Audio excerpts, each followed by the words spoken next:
As you will have heard on the news, a 22-year-old man has now been charged with murder over the death of British tourist Brian Hagland at Bondi 2 Friday nights ago. That young man faced court again today, represented by solicitor Leigh Johnson, a woman who's established quite a profile in the tough world of criminal law. Her reputation stems not only from the headline-making cases that she's taken on, but her upfront style of defending clients. More from Mike Munro. I mean, most lawyers are very boring, and have a look at all the lawyer jokes there are. And I love telling lawyer jokes because, really, I think lawyers are a terrible bunch of people on the whole. Leigh Johnson is a lawyer, but she's certainly not typical. That'd be great. Her firebrand tongue has earned her the reputation of always calling a spade a spade. What's happening with that? Have you had a look at the paper, though? Do you think the legal profession does take itself too seriously? Very much so. I think lawyers have to really take account and take stock of what the public, how the public do perceive them. She should be made to come to court and prove what she says. We've spent an absolute fortune of taxpayers' money on Ian Saxon, on prosecuting him and on finding him. The police have told me that they fear that there will be an attempt on his life. That's as much as I know. Whether you like her style or not, this Sydney barrister has always fiercely defended her clients with everything she's got. I hate incarceration, I hate injustice, and I always have been like that. Do you also like to shock? Step on toes? Do you know, I never thought that I did, but people who are close to me say that they think I do, and I think perhaps there is that element of my personality. She has a very good criminal practice.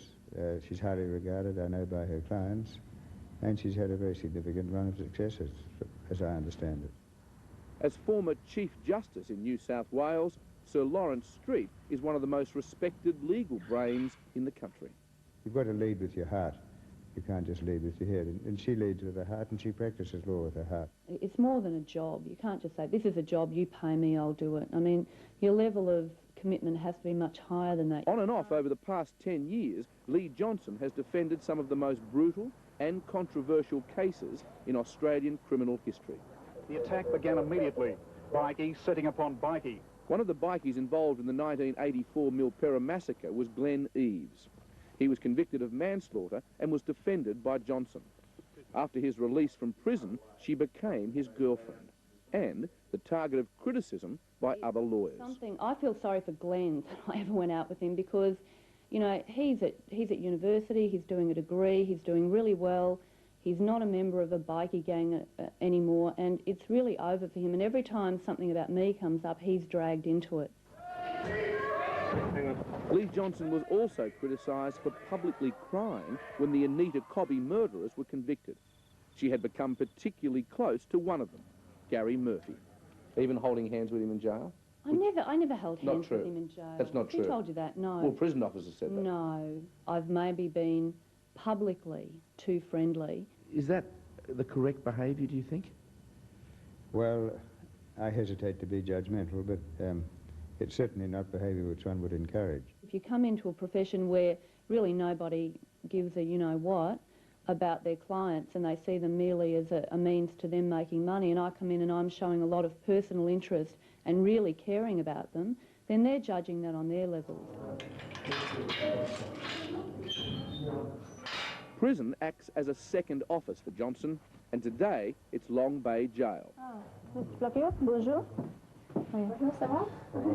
French client Jean Blocou was charged in April with importing 70,000 ecstasy tablets, millions of dollars worth, hidden in the false bottoms of these suitcases. How are you today? Yes, good. Okay. Yes. We need to talk about your case today. Alors, on va discuter du cas aujourd'hui. Oh, hi, Ralph. Hi. How you going? Let's just come in here.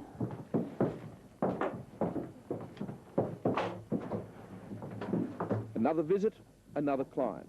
Today, it's Ralph Quinlan, at one stage, the most wanted escapee in New South Wales. Suspected of committing dozens of armed robberies in New South Wales, he was also wanted in Queensland. What are you in for, Ralph? Robbery. One? Oh, I reckon about 50. There was 54 last time I looked and growing. Maybe I was too personal with some of my clients earlier. But at the same time, you know, these people really need support. There are a lot of passionate lawyers out there, And I think as a whole the profession's the better for it. Is she too passionate in that direction? Well, that's a fine line to draw.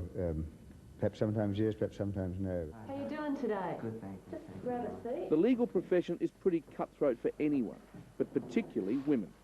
And even more for women like Leigh Johnson. Getting a bit close now, so you've really got to concentrate on It's work. becoming easier, but there are still prejudices and unwillingnesses in various quarters to recognise women as equal partners with men in the practice of the law, right throughout all its various facets. A lot of women who are studying law contact me or just come up to me in the street and say how good I've been for them and that it's good to have a role model and someone who's out there doing it and someone who's not fitting into the mould and who's not taking the sort of bullshit that people do have to take in this profession.